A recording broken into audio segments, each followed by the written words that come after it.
जय हिंद दोस्तों। आप लोगों का हमारे इस यूट्यूब चैनल पर स्वागत है। आशा करते हैं आप लोग स्वस्थ होंगे और आप लोगों की पढ़ाई अच्छे तरीके से चल रही होगी। इस क्लास की पीडीएफ चाहिए तो आप लोग हमारे Telegram channel student point centre से जुड़ जाइए। वहाँ पर सारी पीडीएफ अवेलेबल रहती हैं। वहाँ से पीडीएफ को प्राप्त करके अपनी तैयारी को और भी ज़्यादा मजबूत बना सकते हैं। तो आज की इस क्लास में हम लोग भारत की अर्थव्यवस्था से संबंधित महत्वपूर्ण प्रश्नों को पढ़ेंगे। तो चलिए शुरुआत करते हैं आज के इस सेशन को। शुरुआत करने से पहले बता दें, यदि आप लोग हमारे चैनल को सब्सक्राइब नहीं किए हैं तो चैनल को सब्सक्राइब कर लीजिए, बेल आइकन को दबा लीजिए और वीडियो को लोगों तक ज़्यादा से ज़्यादा तक शेयर कर दीजिए। तो चलिए शुरुआत करते हैं आज के सेशन को। पहला पॉइंट हमारा है कि अर्थशास्त्र और अर्थव्यवस्था से संबंधित महत्वपूर्ण प्रश्नों को पढ़ेंगे। इसमें देखिए, अर्थशास्त्र सामाजिक विज्ञान की वह शाखा है जिसके अंतर्गत वस्तुओं और सेवाओं के उत्पादन, वितरण, विनिमय और उपभोग का अध्ययन किया जाता है। जो एडम स्मिथ के अनुसार जो है, अर्थशास्त्र जो है धन का विज्ञान है। एडम स्मिथ के अनुसार जो है अर्थशास्त्र है धन का विज्ञान कहा जाता है। अगला पॉइंट है, अर्थशास्त्र का जनक एडम स्मिथ को माना जाता है। इनकी पुस्तक द वेल्थ ऑफ नेशन से अर्थशास्त्र को मान्यता प्राप्त हुई थी, इसलिए इनको अर्थशास्त्र का जनक कहते हैं। अगला पॉइंट हमारा है, रॉबिन्सन के अनुसार जो है अर्थशास्त्र एक विज्ञान है जो मानव व्यवहार तथा उसकी आवश्यकताओं, इच्छाओं एवं उपलब्ध संसाधनों के वैकल्पिक प्रयोग के बीच संबंधों का अध्ययन करता है। अब हम लोग पढ़ेंगे अर्थशास्त्र की कितनी शाखाएं होती हैं। अर्थशास्त्र की मुख्यतः दो शाखाएं होती हैं, व्यष्टि अर्थशास्त्र और समष्टि अर्थशास्त्र।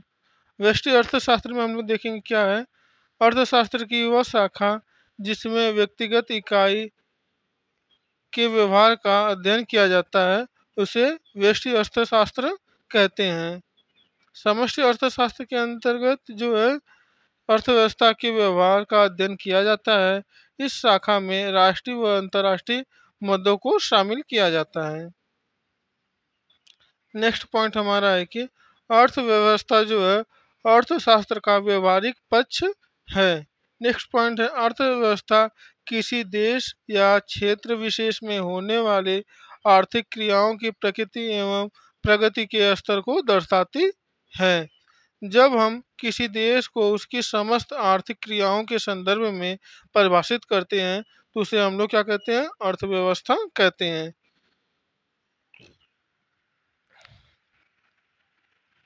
अब हम लोग पढ़ेंगे अर्थव्यवस्था के क्षेत्रक। अर्थव्यवस्था के कौन कौन से क्षेत्र होते हैं। पहला हमारा है प्राथमिक क्षेत्र। इस क्षेत्र के अंतर्गत प्राकृतिक संसाधनों के दोहन से संबंधित गतिविधियों को शामिल किया जाता है, जैसे कृषि, वानिकी, मत्स्य पालन, पशुपालन, खनन, उत्खनन इत्यादि। और दूसरा हमारा क्षेत्र है द्वितीयक क्षेत्र। इस क्षेत्र में प्राथमिक क्षेत्र के उत्पादों को प्रसंस्कृत करके नए उत्पादों व सेवाओं का निर्माण इस क्षेत्र में किया जाता है। नेक्स्ट पॉइंट हमारा है निर्माण, जहाँ किसी अस्थायी परिसंपत्ति का निर्माण किया जाए, जैसे भवन। विनिर्माण क्या होता है उससे हम लोग पढ़ेंगे। विनिर्माण में जहाँ किसी वस्तु का उत्पादन हो, जैसे कपड़ा, ब्रेड का बनना, इसे हम लोग क्या कहते हैं, विनिर्माण कहते हैं। अगला पॉइंट हमारा है विद्युत, गैस एवं जलपूर्ति से संबंधित कार्य आते हैं। इस क्षेत्र के अंतर्गत मुख्यतः अर्थव्यवस्था की विनिर्मित वस्तुओं के उत्पादन का लेखांकन किया जाता है। तृतीय क्षेत्र हमारा है वे सभी गतिविधियां वे सभी गतिविधियां जो प्राथमिक व द्वितीयक क्षेत्र को अपनी सेवाओं के उत्पादन से मदद करते हैं, उन्हें तृतीयक क्षेत्र में रखा जाता है। तृतीयक क्षेत्र वह होते हैं जिसमें प्राथमिक व द्वितीयक क्षेत्र को अपने सेवाओं के उत्पादन से मदद करते हैं, उन्हें हम लोग किस नाम से जानते हैं, तृतीयक क्षेत्र के नाम से जानते हैं। अगला हमारा है तृतीयक क्षेत्र के अंतर्गत जो है परिवहन एवं संचार, बैंकिंग, बीमा, भंडारण, व्यापार और सामुदायिक सेवाएं व संचार आदि सम्मिलित होते हैं। अब हमारा चौथा है च- चतुष्क क्षेत्र। वे सभी गतिविधियां जो शिक्षा, खोज एवं अनुसंधान से संबंधित हो, उन्हें चतुष्क क्षेत्र में रखा जाता है। इस क्षेत्र को ज्ञान क्षेत्र भी कहा जाता है। चतुष्क क्षेत्र को हम लोग ज्ञान क्षेत्र भी कहते हैं। अगला हमारा पॉइंट है पंचक क्षेत्र। उच्च किस्म की सेवाएं जैसे किसी अर्थव्यवस्था के सभी शीर्ष निर्णयों से जुड़ी गतिविधियां, देश के सामाजिक व आर्थिक क्षेत्र से जुड़ी निर्णय करने वाली सेवाओं को इस क्षेत्र में रखा जाता है। अगला हमारा पॉइंट है golden collar job, PM, CEO, CM इत्यादि जो है पंचम क्षेत्र के विषय हैं। एक नोट देखिए इसमें दिया है चतुष्क क्षेत्र एवं पंचक क्षेत्र आमतौर पर सेवा क्षेत्र के ही दो प्रकार हैं। चतुष्क क्षेत्र और पंचम क्षेत्र जो है आमतौर पे जो है सेवा क्षेत्र के दो प्रकार होते हैं।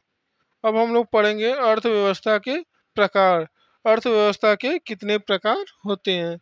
सबसे पहले हम लोग विकास के आधार पर प्रकार पढ़ेंगे कि अर्थव्यवस्था के कितने प्रकार होते हैं। विकास के आधार पर जो पहला हमारा है विकसित अर्थव्यवस्था। इस प्रकार की अर्थव्यवस्था के अंतर्गत आर्थिक गतिविधियों एवं विकास का उच्च स्तर पाया जाता है। आमतौर पर इन अर्थव्यवस्थाओं की प्रति व्यक्ति आय अधिक होती है। उदाहरण के लिए जैसे यूएसए और जापान आदि विकसित अर्थव्यवस्था वाले देश हैं। दूसरा हमारा पॉइंट है विकासशील अर्थव्यवस्था। इस प्रकार की अर्थव्यवस्था के अंतर्गत वे अर्थव्यवस्थाएं आती हैं जो विकास की ओर अग्रसर हैं। वह आर्थिक समृद्धि के उच्च स्तर को प्राप्त करने का प्रयास कर रही हैं। उदाहरण के लिए भारत, ब्राजील, चीन आदि जो हैं विकास की ओर अग्रसर हैं। तीसरा हमारा प्रकार है अल्प विकसित अर्थव्यवस्था। इस प्रकार की अर्थव्यवस्था के अंतर्गत वे अर्थव्यवस्थाएं आती हैं जिसमें कृषि क्षेत्र का योगदान सर्वाधिक होता है तथा न्यूनतम प्रति व्यक्ति आय, बेरोजगारी की उच्च दर, निम्नतम आर्थिक विकास की स्थिति पाई जाती है। उदाहरण के लिए अफगानिस्तान, मालदीव और बांग्लादेश आदि सम्मिलित हैं। अब हम लोग संसाधनों के आधार पर अर्थव्यवस्था के प्रकार पढ़ेंगे। पहला हमारा है पूंजीवादी अर्थव्यवस्था। इस अर्थव्यवस्था में आर्थिक साधनों पर निजी स्वामित्व होता है। पूंजीवादी अर्थव्यवस्था स्वतंत्र रूप से बाजार की शक्तियों अर्थात मांग और आपूर्ति के सिद्धांतों पर कार्य करती हैं, जहां सरकार हस्तक्षेप की नीति अपनाती है। दूसरा हमारा है समाजवादी अर्थव्यवस्था। समाजवादी अर्थव्यवस्था के अंतर्गत समस्त आर्थिक गतिविधियों का संचालन एवं नियंत्रण राज्य सरकार या समुदाय द्वारा किया जाता है।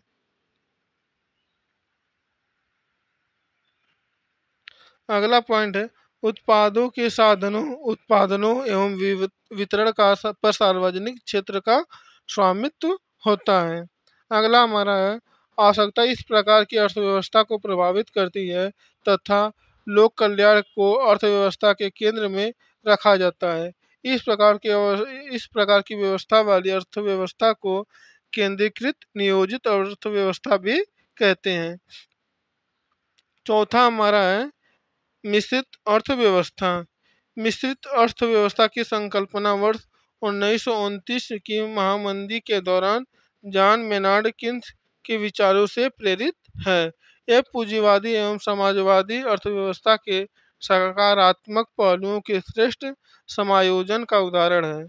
इसके अंतर्गत जो है आर्थिक संसाधनों के महत्वपूर्ण भाग पर सरकार अथवा राज्य का नियंत्रण होता है एवं निजी क्षेत्र के विकास का भी उपयुक्त अवसर प्राप्त होता है। तो दोस्तों आज के लिए इतना ही। ऐसे ही वीडियो को पढ़ने के लिए आप हमारे चैनल से जुड़ जाइए।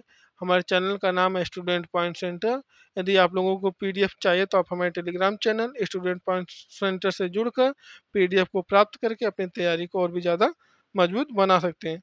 दोस्तों आज के लिए बस इतना ही। जय हिंद, जय भारत।